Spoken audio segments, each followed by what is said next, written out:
Hi mga mi! Nandito na naman ako para naman i-flex sa inyo ang another pampatay or panlaban din natin sa mga insekto.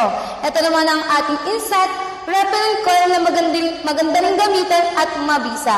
Dahil ito is kahit tignan nyo pa yung mga feedback na to, napakaganda ng feedback na to sis. 20 pieces na rin to per box at 49 pesos yun lang siya may check out dito sa ating basket.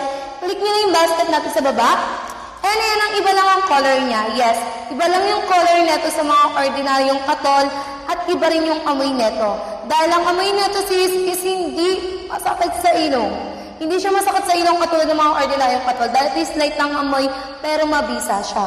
Yes, napakaganda natin gamitin dahil kahit clumsy kayo.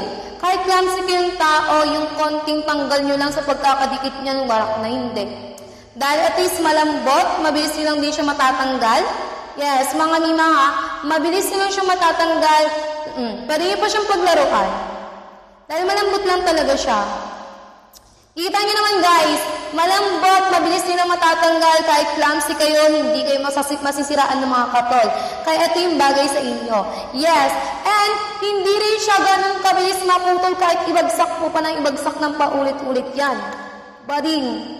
Kahit ibagsak mo pa yung pwersa mo pa siya, hindi siya mabilis maputol katulad ng mga katol na ordinaryo na nabibili natin sa mga tindahan, hindi ganon. Bading kahit ibalibag mo pa pa, hindi siya mapuputol, kaya perfect siya, hindi masasayang yung pera nyo, sulit talaga yung pag-checkout nyo.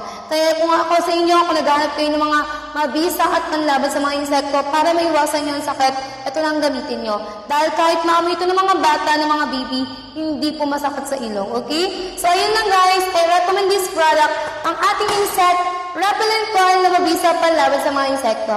Yun lang everyone, thank you so much everyone, God bless you.